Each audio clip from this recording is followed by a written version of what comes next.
Hello student, आज के इस क्लास में एक बार फिर आपका स्वागत है। आज हम लोग शाही नौसेना विद्रोह के विषय में चर्चा करने वाले हैं। हम लोग देखेंगे शाही नौसेना विद्रोह क्यों हुआ, इसका क्या कारण था और इसका क्या परिणाम निकला। तो ये देखिए, यहाँ पर चित्र बना हुआ है। यह एक नौसेना की जहाज़ है और जिसका नाम है HMIS तलवार। ये कोई मूड़ी काटने वाला तलवार नहीं है, बल्कि ये जहाज़ का नाम है, नौसेना के जहाज़ का नाम होता है। उसके बाद अब हम देख रहे हैं कि इस नौसेना विद्रोह के क्या कारण थे। तो इसमें आप कारण देखेंगे कि यहाँ पर सैनिकों के साथ नस्लीय भेदभाव किया जाता था। नस्लीय भेदभाव, और इनको खराब भोजन दिए जाते थे। खराब भोजन, ये दो प्रमुख कारण थे। और यहाँ पर आप देखेंगे कि नस्ली भेदभाव, अंग्रेज अपने आप को जातीय श्रेष्ठता में विश्वास रखते थे, अपने आप को बहुत उच्च क्वालिटी का समझते थे, और हम हिंदुस्तानियों को वो कुत्ते और बिल्ली से ज़्यादा कुछ नहीं समझते थे। क्योंकि आप देखेंगे कि जो क्लब हुआ करते थे, उस क्लब के ऊपर वो लिखे रहते थे कि यहाँ पर भारतीय एवं कुत्तों का प्रवेश वर्जित है। तो इस तरह से हम भारतीयों, उनके निगाह में हम भारतीय जो थे एक कुत्ते और बिल्ली, उससे बढ़कर के कुछ नहीं थे। और दूसरी चीज़, ये सैनिक जो हुआ करते थे भारतीय, उन भारतीय सैनिकों को अंग्रेजी सैनिकों की अपेक्षा खराब भोजन दिया जाता था। रहन सहन का जो वातावरण था वो भी इनका अच्छा नहीं होता था। तो इस कारण से सैनिकों ने विद्रोह किया था। ठीक है, उसके बाद देखिए स्टोरी क्या होती है। ये सैनिक इस चीज़ की शिकायत लेकर के आते हैं MAF किंग के पास। ये देखिए MAF किंग महोदय हैं, सैनिक इनके पास आते हैं, MAF किंग। ठीक है, इनके पास सैनिक शिकायत लेकर के आते हैं। तो MAF किंग ने इन सैनिकों को दुत्कारा, नस्ली टिप्पणी की और जाति सूचक गालियां देकर के उनको वापस कर दिया, भगा दिया वहाँ से। ठीक है, तो इससे क्रुद्ध होकर के एक BC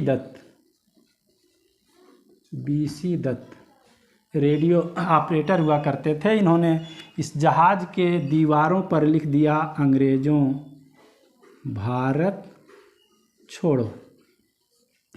तो अंग्रेज़ों ने कहा कि बेटा तुम हमसे भारत छुड़वा रहे हो और हम तुमको जेल में छोड़ दे रहे हैं। कहाँ पर? जेल में।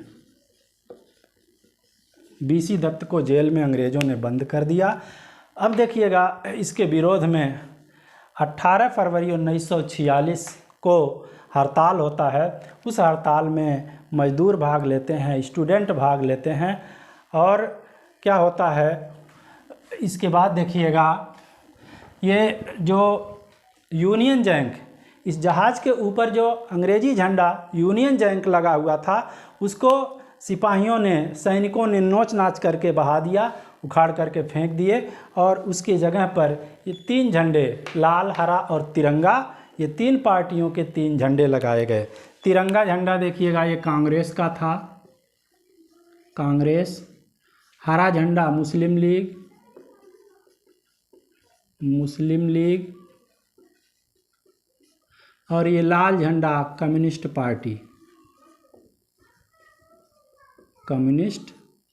पार्टी के थे। तो इस तरह से यूनियन जैक को, अंग्रेजी झंडा इस तरह से देखिएगा, यूनियन जैक जो हुआ करता था, इस तरह से कुछ झंडे हुआ करते थे अंग्रेज़ों के। तो इस यूनियन जैक को क्या किया, फेंक दिया नोच करके, और उसके जहाज़ के ऊपर ये 3 झंडे, अलग अलग 3 पार्टियों के झंडे फहराए गए। तो अंग्रेज भी देखिएगा, कोई इस तरह की घटना होती थी तो उसको दमन करने में पीछे नहीं हटते थे। MAF एडमिरल गोल्फर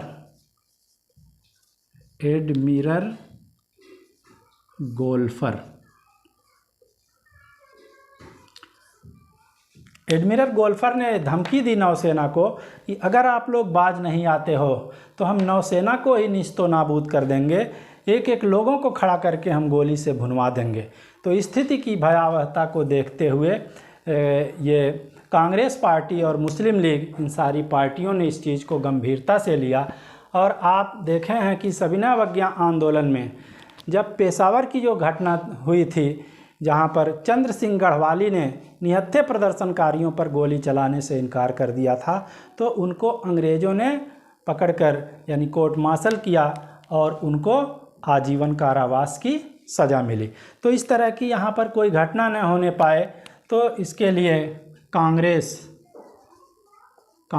पार्टी ने सरदार वल्लभ भाई पटेल को और मुस्लिम लीग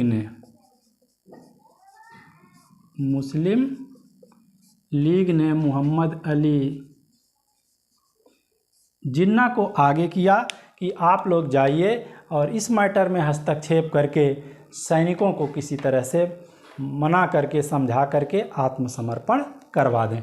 तो सरदार पटेल और जिन्ना इन सैनिकों के पास आते हैं और इन लोगों को समझाते हैं कि आप लोग आत्मसमर्पण कर दें, इसी में भलाई है। और सैनिक ने इन दोनों की बातों को मानते हुए इन्होंने आत्मसमर्पण कर दिए। आत्मसमर्पण तो ये लोग कर दिए, लेकिन इन्होंने कहा कि मैं अंग्रेज़ों के सामने आत्मसमर्पण नहीं कर रहे हैं, हम भारत और भारत माता के सामने आत्मसमर्पण कर रहे हैं। तो इस प्रकार मोहम्मद अली जिन्ना और सरदार वल्लभ भाई पटेल ने सैनिकों को सम्मानपूर्वक आत्मसमर्पण करा दिया। ठीक है। अब इसके बाद देखिएगा, ये नौसेना विद्रोह के बाद अंग्रेज़ों को यह डर महसूस होने लगा था। अंग्रेज़ ये समझ गए थे कि हिंसा, शक्ति और दमन के बल पर हम बहुत ज़्यादा दिनों तक इस भारत में शासन नहीं कर पाएंगे, क्योंकि इस विद्रोह ने अंग्रेज़ों की जड़ों को ऐसे झकझोर दिया था, हिला दिया था, और जब जड़ कमज़ोर हो जाएगी तो पलई अपने आप ढह जाएगा। तो ये इन लोगों को महसूस हो गया था कि भारत में अब हमको बहुत ज़्यादा दिनों तक नहीं रहना है, भारत में हम कुछ ही दिन के मेहमान हैं, क्योंकि सेना अगर नाराज़ हो जाएगी तो हमको मार काट करके फेंक देगी। अब देखिए किन किन पार्टियों ने समर्थन किया था, कौन लोग समर्थन किए थे।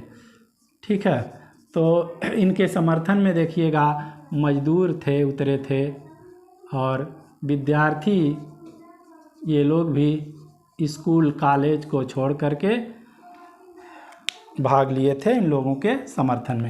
लेकिन जो बड़ी पार्टियां थीं, कांग्रेस हुई और मुस्लिम लीग हुई, इस तरह की जो बड़ी पार्टियां थीं, उन बड़ी पार्टियों का कहना था कि अंग्रेज़ों से आज़ादी पर जब सफलतापूर्वक बात चल रही है तो ऐसे समय में इस प्रकार का कोई सैनिक विद्रोह करना उचित नहीं है। और दूसरा कारण ये भी है कि अगर सेना में इस तरह की विद्रोह की भावना पनपती रहेगी, और क्योंकि किसी भी व्यक्ति के 100% ख्वाहिश को संतुष्ट कर पाना मुमकिन नहीं है, तो अगर सेना में इस तरह के विद्रोह की भावना पहले से ही घर की रहेगी तो आज़ादी के बाद भी ये लोग इसी तरह से विद्रोही रहेंगे, और इस प्रकार से इनको कंट्रोल कर पाना बड़ा मुश्किल हो जाएगा और भारत के लिए ही एक खतरनाक साबित हो जाएंगे। अब देखिए लास्ट में इसका परिणाम बड़ा ही महत्वपूर्ण होता है। परिणाम, तो परिणामों पर हम लोग चर्चा कर ले रहे हैं। परिणाम देखिए, इसके पहले एक विद्रोह हुआ था 1857 में। तो 1857 के विद्रोह में क्या हुआ था? 1857 के विद्रोह में जो ईस्ट इंडिया कंपनी थी, ईस्ट इंडिया कंपनी, इसका शासन पहले था, अब इसका शासन ख़त्म हो गया 1857 के विद्रोह के बाद, और ब्रिटिश क्राउन का शासन प्रारंभ हुआ। ब्रिटिश क्राउन का शासन, ठीक है। लेकिन इस विद्रोह के बाद, नौसेना विद्रोह के बाद क्या हुआ? ब्रिटिश क्राउन का शासन, ब्रिटिश क्राउन का शासन ये समाप्त हो गया, इनका शासन समाप्त हुआ, और किसका शासन आया? भारतीयों का शासन प्रारंभ हुआ। तो ये चीज़ें हुई। 1857 के विद्रोह के बाद ईस्ट इंडिया कंपनी का शासन समाप्त हो गया था और ब्रिटिश क्राउन का शासन प्रारंभ हुआ था। लेकिन ये शाही नौसेना विद्रोह के बाद इस ब्रिटिश क्राउन का शासन अंत होता है और भारतीयों का शासन प्रारंभ होता है। तो इस तरह से हम लोगों ने आज शाही नौसेना विद्रोह के बारे में चर्चा किया। आगे हम फिर एक बेहतर क्लास में मिलते हैं, तब तक के लिए धन्यवाद।